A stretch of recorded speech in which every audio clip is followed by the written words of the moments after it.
Sebutkan dan jelaskan jenis alat PCR, prinsip PCR, komponen-komponen PCR, dan tahap prosedur pemeriksaannya. Yang pertama itu ada jenis alat PCR. Yang pertama ada thermal cycler atau PCR machine. Itu adalah alat utama dalam PCR untuk mengatur suhu secara siklik sesuai dengan kebutuhan masing-masing tahap dalam prosedur PCR seperti denaturing, annealing, dan ekstensi. Kemudian yang kedua itu ada electrophoresis gel, yaitu alat untuk memisahkan hasil amplifikasi atau hasil penggandaan produk PCR untuk memastikan bahwa target DNA telah diperoleh dengan benar. Kemudian biasanya digunakan agar produk PCR ini dapat divisualisasikan dan dibandingkan ukuran fragmennya.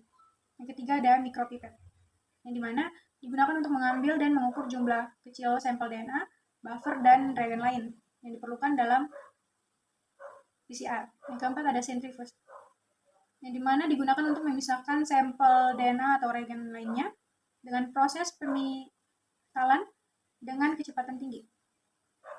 Kemudian ada yang kelima, UV transimulator, di mana alat ini untuk divisualisasi produk PCR pada gel setelah elektroforesis di bawah cahaya ultraviolet. Prinsip PCR, seperti yang kalian tahu, PCR itu teknik amplifikasi atau memperbanyak segmen DNA secara spesifik yang memungkinkan pembentukan salinan banyak dari suatu urutan DNA tertentu. Nah, PCR ini juga dilakukan dengan menggunakan enzim DNA polimerase untuk menggandakan DNA dalam jumlah yang sangat besar, bisa puluhan triliun.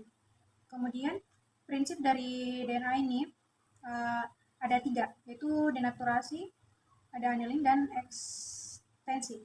Nah, di mana denaturasi itu pemanasan sampel DNA untuk memisahkan kedua untai ganda. Jadi satu untai gini, ini untai ganda. Kemudian menjadi 2 untai tunggal, jadi nanti dipisahkan. Kedua ini terpisah. Kemudian annealing, di mana penurunan suhu agar primer dapat menempel pada untai DNA yang telah dipisahkan. Jadi kan 2 untai tunggal toh, nanti primernya akan menempel pada untai yang pertama ini sama untai kedua ini. Kemudian yang ketiga tuh ekstensi, di mana enzim polimerase memperpanjang untai DNA baru dengan menambahkan nukleotida sesuai urutan yang ada pada template DNA. Jadi enzim polimerase nanti dia akan datang untuk memperpanjang untai DNA yang baru. Kan dari 2 untai tunggal menjadi dari 2 untai ganda menjadi 2 untai tunggal. Kemudian enzim polimerase ini akan datang untuk memperpanjang untai yang pertama nih. Kan 2 ini kan terpisah. Yang pertama ini enzim polimerase ini akan memperpanjang dengan cara menambah nukleotida yang sesuai urutan, kayak ATTG itu nanti dipasangkan dengan timid TAC. Nah, kemudian yang berikut komponen-komponen PCR. Nah, komponen PCR itu ada beberapa. Ada DNA template, ada primer untuk potongan pendek DNA. Biasanya 18-25 basa. Kemudian primer ini juga terbagi menjadi 2, yaitu forward primer dan reverse primer. Forward ini maju, kalau reverse ini mundur. Kemudian ada DNA polimerase, kemudian ada DNTPS atau nukleotida, kemudian ada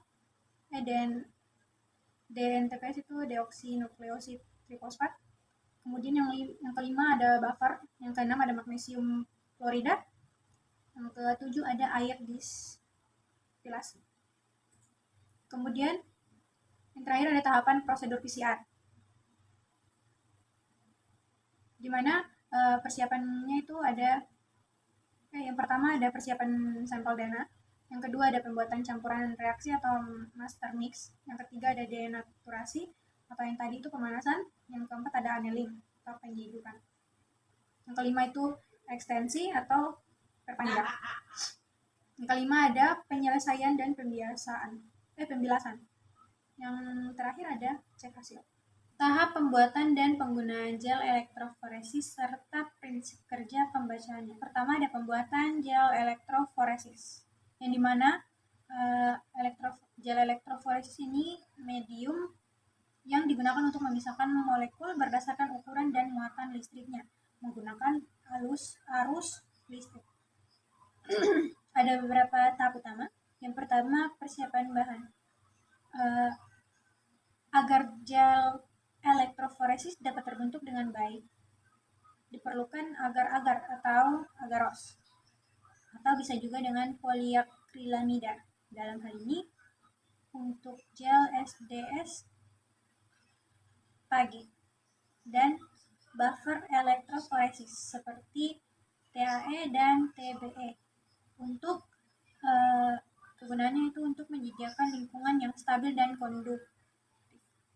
Yang kedua itu ada pembentukan gel agaros atau poliakrilamida, itu bisa pilih salah satu. Kalau pakai agaros berarti campurkan buffer dengan agaros, kemudian dipanaskan, kemudian tuang ke dalam cetakan gel. Setelah itu kalau sudah tercetak, dibiarkan pada suhu ruang atau suhu ruangan, atau disimpan di dalam lemari es hingga agar gel itu dia menjadi padat.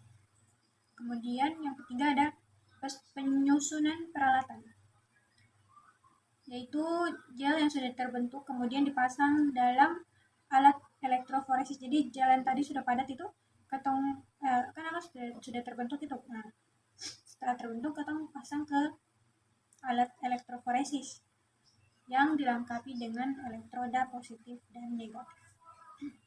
Yang berikut itu penggunaan dari gel elektroforesis. Setelah gel siap dan elektroforesis disiapkan, langkah berikut itu penggunaan gel elektroforesis